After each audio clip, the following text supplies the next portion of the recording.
Meus amados irmãos e irmãs na fé do Salvador Jesus Cristo, eu quero convidá-los nesta noite para que nós possamos meditar na Santa Palavra de nosso Deus, no texto que nós acabamos de ouvir no nosso culto, texto da segunda carta do apóstolo Paulo ao jovem pastor Timóteo, capítulo 1, versículos 1 a 14.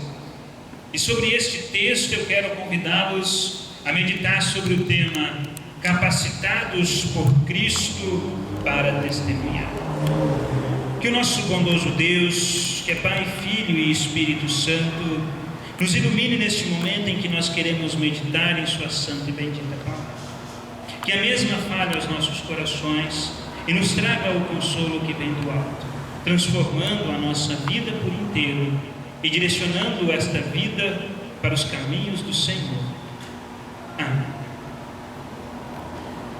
Meus amados irmãos e irmãs na fé do Salvador Jesus Cristo, o autor cristão e professor de teologia da Faculdade de Cambridge, Christopher Wright, esse autor aqui, ele escreve um livro muito interessante a respeito da missão e do valor do testemunho diário. O nome deste livro, A Missão do Povo de Deus. Wright, nesse livro, através de duas reflexões, ele nos convida a refletir a respeito da nossa identidade e da nossa missão aqui neste mundo. A primeira pergunta que Wright faz neste livro, e que talvez seja uma das mais intrigantes perguntas, é: quem nós somos? E Wright responde esta pergunta de uma maneira bem contundente. Nós somos o povo de Deus, povo que Ele escolheu, povo que Ele separou para si.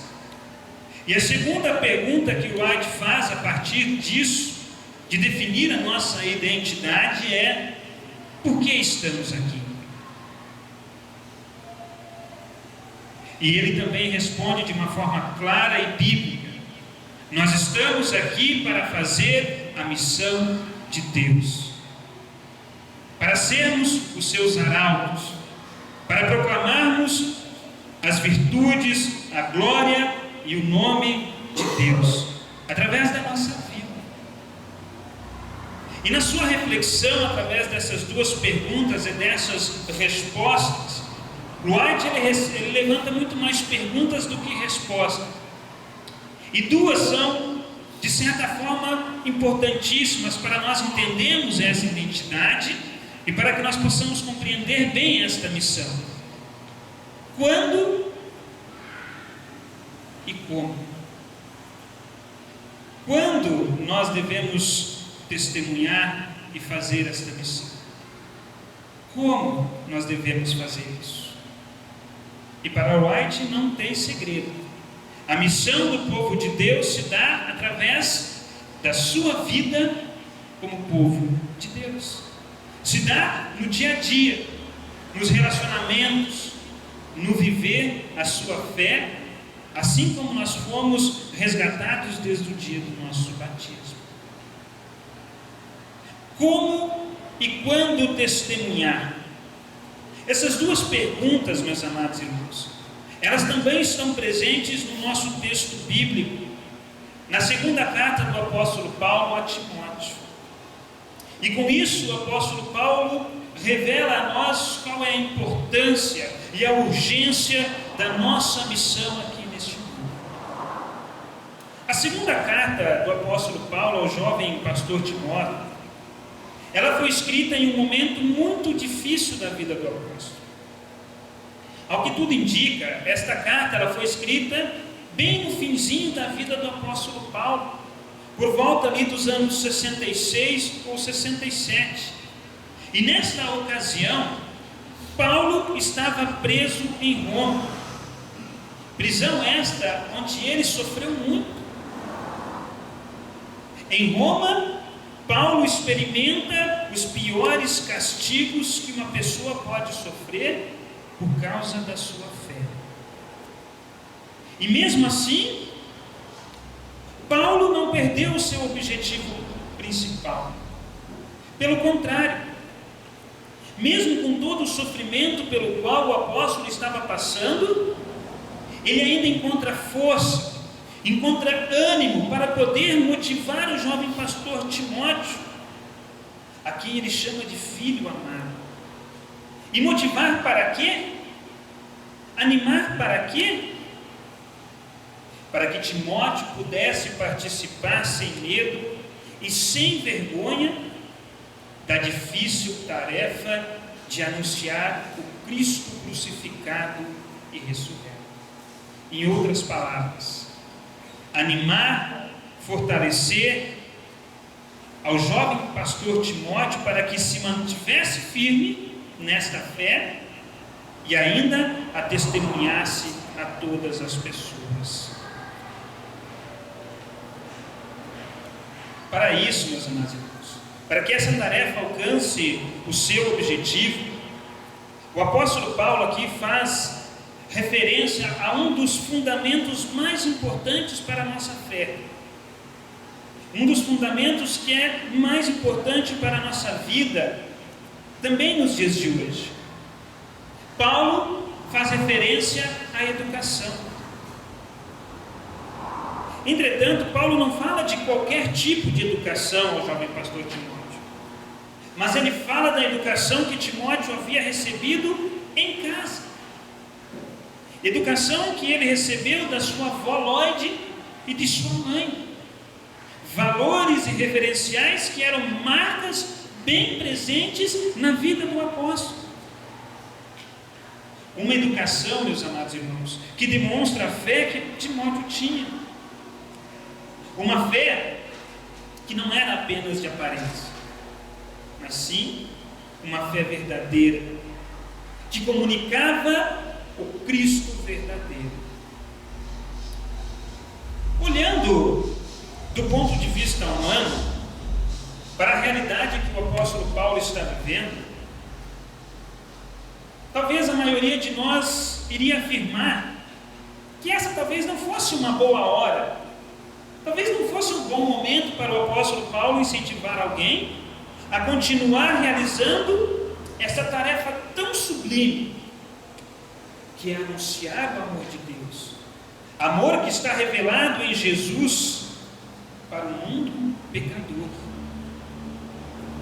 Poderíamos dizer que seria melhor que Paulo primeiro esperasse que ele viesse a ficar livre da sua prisão, que ele pudesse ter condições físicas, que ele pudesse ter também mais tempo livre para, quem sabe, até ajudar pessoalmente o Timóteo nesta tarefa.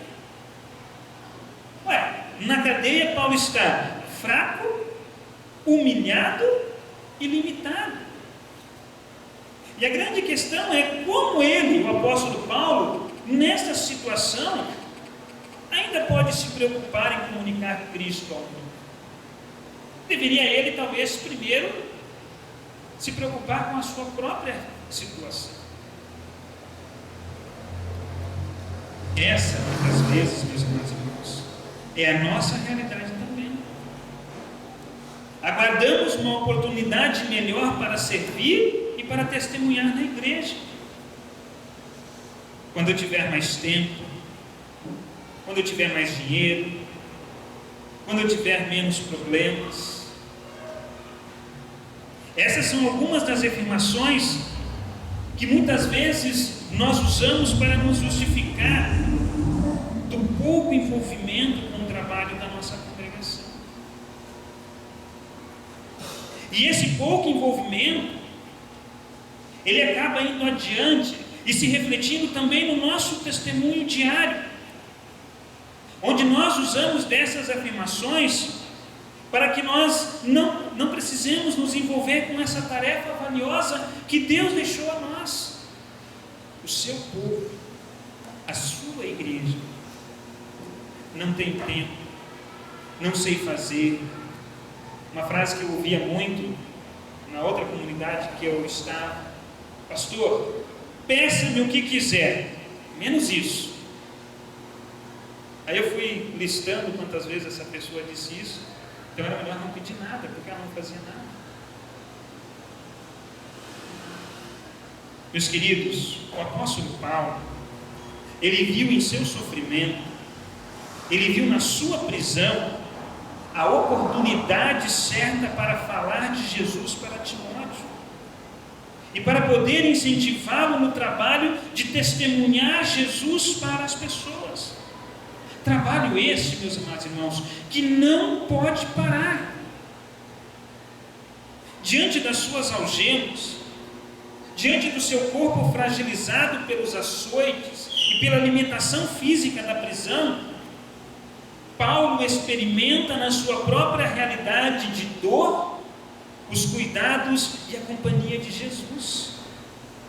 E é nesses cuidados, é nesta companhia que o apóstolo encontra forças para suportar todo o sofrimento que está passando, a ponto dele poder afirmar: quando sou fraco é que sou forte, porque o poder, e aqui Paulo não está falando do poder dele, da sua capacidade, mas o poder de Jesus, esse se aperfeiçoa na minha fraqueza. Paulo dá a Timóteo, meus amados irmãos, bem como a nós também, um importante ensino a respeito da fé e do testemunho dessa fé. A coragem e a força para suportarmos os desafios e sofrimentos que nos cercam. Desafios e sofrimentos que estão presentes em todas as esferas da nossa vida, no lar, no trabalho, no relacionamento conjugal, no relacionamento pais e filhos, a violência que nos cerca, a falta de segurança, a invasão.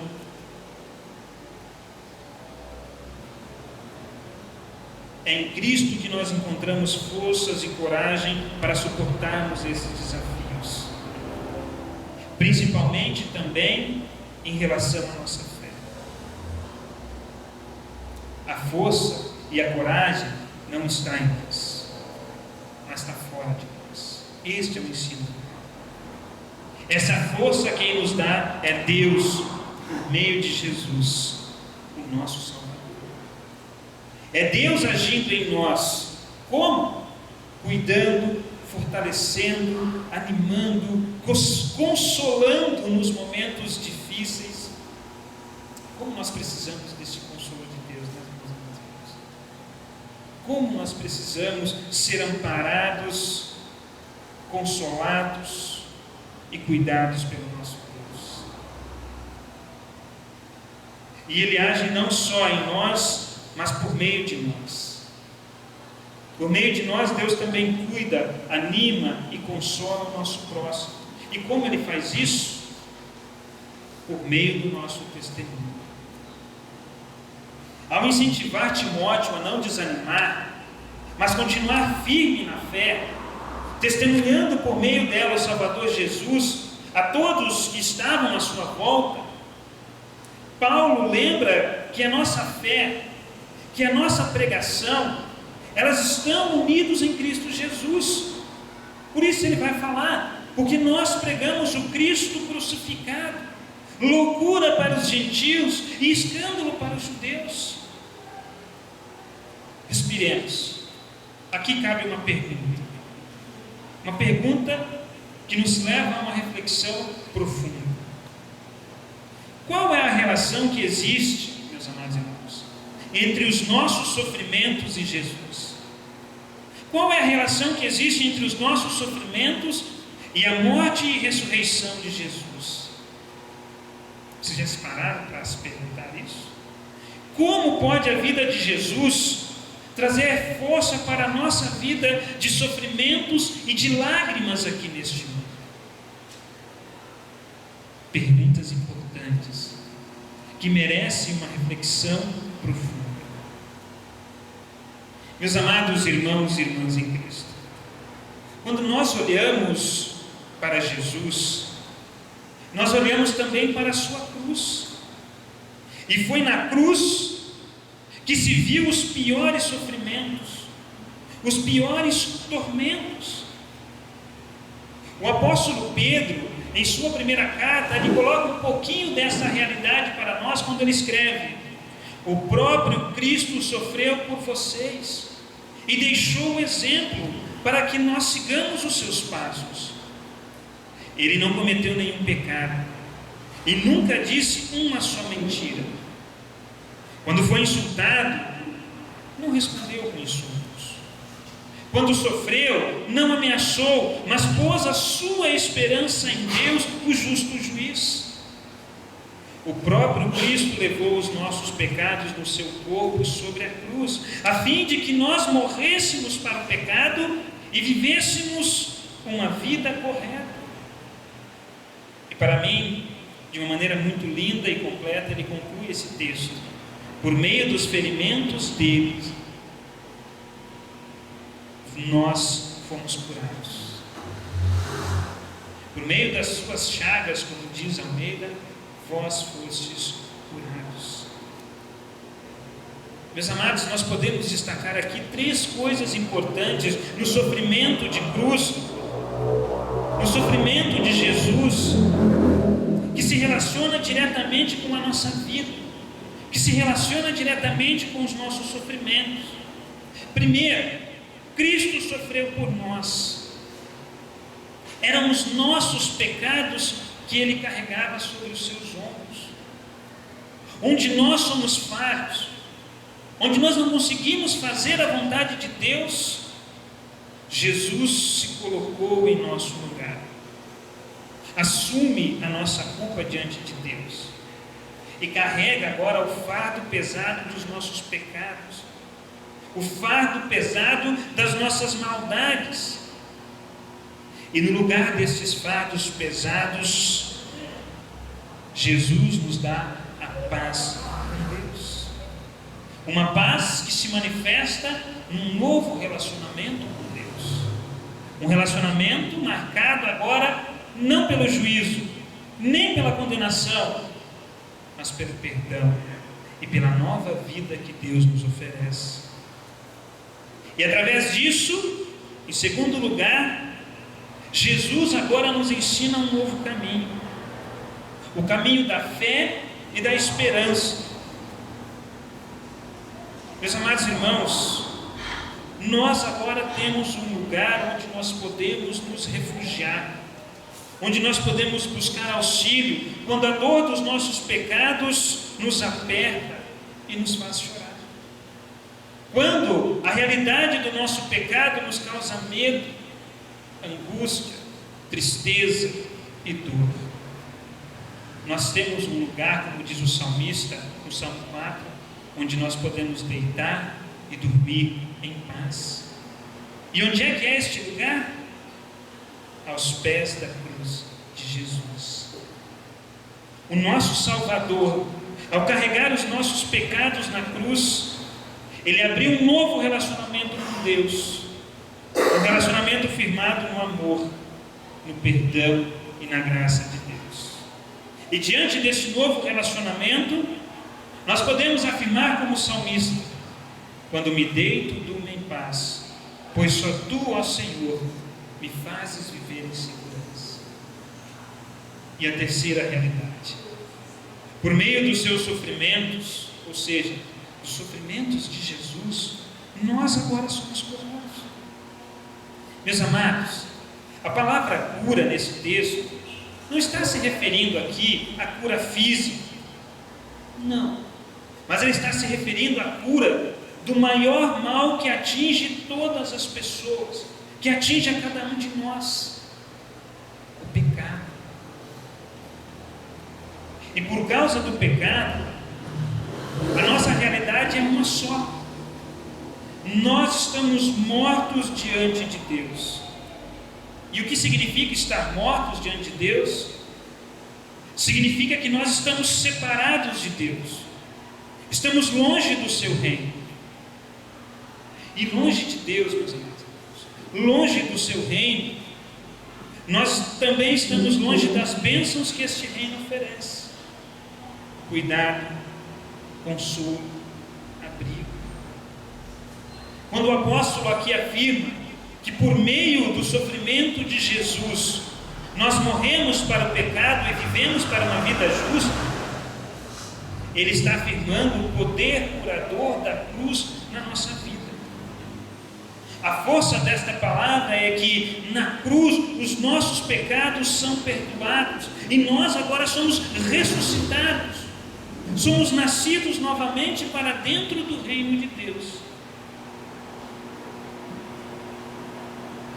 Quando o apóstolo afirma, por suas feridas nós fomos curados, ele está afirmando que por meio dos sofrimentos nós fomos ressuscitados para o reino de Deus e fomos aceitos por ele novamente. O nosso pecado, que nos separava de Deus, agora não pode separar, porque é Jesus quem está nos unindo a ele novamente. E contra Jesus, meus amados irmãos, nem a porta do inferno pode prevalecer contra ele. Em Jesus nós somos feitos povo de Deus e herdamos a terra que Deus promete a cada um de nós. E estes cuidados, este zelo de Deus para conosco, esta vida no seu reino, se manifesta no nosso dia a dia, se manifesta nos nossos relacionamentos. Nós procuramos ser um marido melhor, uma esposa melhor, um filho melhor, um empregado melhor, um amigo melhor, porque agora nós estamos unidos com Deus, estamos caminhando no seu reino, e o que nos move neste reino é o seu perdão e a sua graça. Perdão e graça que passa por nós e vai adiante nas palavras, ações e atitudes que temos no dia a dia. Meus amados, é sobre esses 3 pilares que o apóstolo Paulo firma a sua fé, e é sobre esses pilares que Paulo aconselha ao jovem Timóteo a firmar a sua fé também. Todos eles apontam para a ação de Deus em nosso favor por meio de Jesus, por meio da sua morte na cruz. Jesus, meus amados, é a rocha firme e inabalável, onde nós podemos colocar a nossa esperança, onde nós podemos colocar a nossa fé, mesmo diante dos sofrimentos, das dores, das angústias que nos sobrevêm todos os dias, na certeza de que os sofrimentos deste mundo, eles não podem ser comparados com a glória que está revelada a cada um de nós nos céus. Dor, sofrimento, medo, sentimentos de abandono, de insegurança, de incapacidade, foram sentimentos que fizeram parte da vida do apóstolo Paulo e que fizeram parte também do seu aluno Timóteo. Esses são sentimentos, meus amados irmãos, que fazem parte da vida de cada um de nós.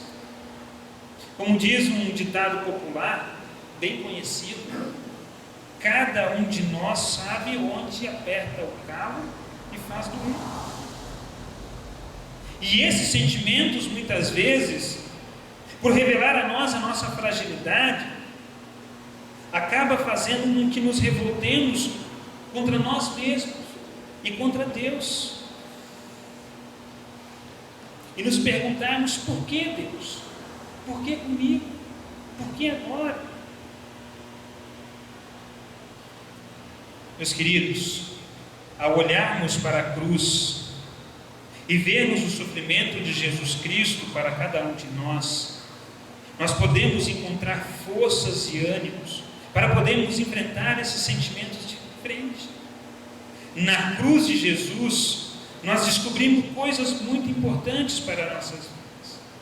Nós descobrimos que nós não estamos sozinhos e que nós não precisamos enfrentar sozinhos nossos problemas. Não precisamos dizer: olha, eu vou primeiro resolver os meus problemas, depois eu vou me relacionar com Deus. Em vez disso, nós podemos dizer agora: Senhor Deus, aqui está o teu servo, com o seu coração ferido, machucado e fraco. Eu não tenho mais forças em mim mesmo para lutar e seguir em frente. O meu pecado é mais forte do que eu. Sem a tua força e sem a tua ajuda, eu não conseguirei dar nenhum passo mais. Entrego-me inteiramente nas tuas mãos. Age comigo conforme a tua bondade e misericórdia. Participa comigo do meu sofrimento. É diferente, né?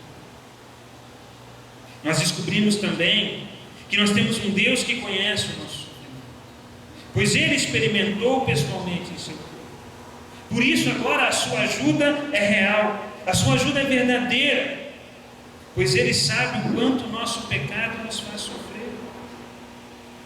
Meus amados irmãos, é desse relacionamento íntimo e próximo entre nós e o nosso Deus que brota agora o nosso testemunho.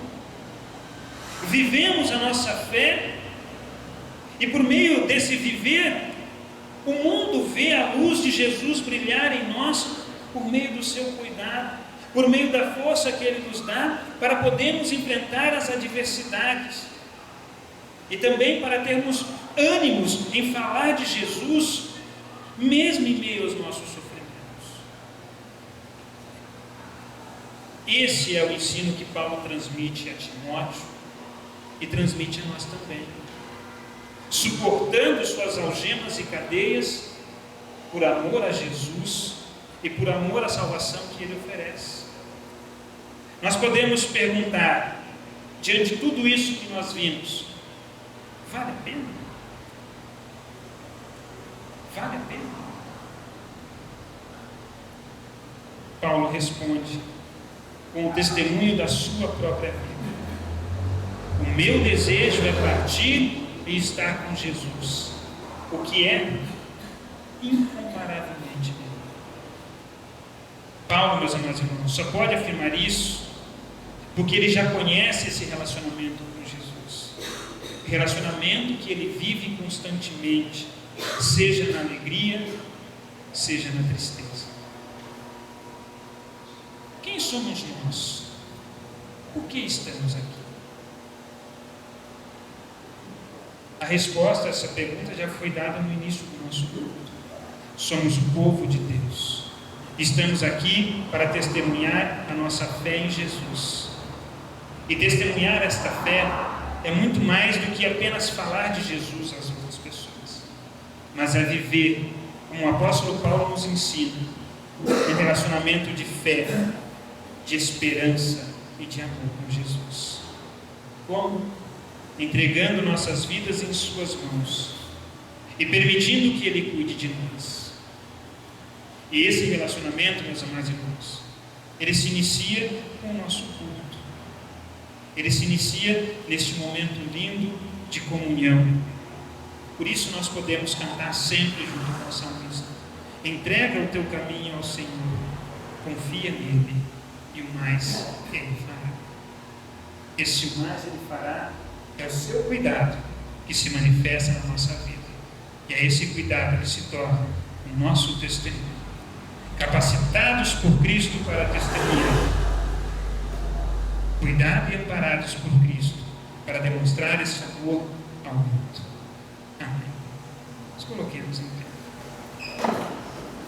Que a paz de Deus, que excede todo o nosso humano entendimento, guarde os nossos corações e as nossas mentes unidas em Cristo Jesus, para a certeza da salvação e da vida eterna.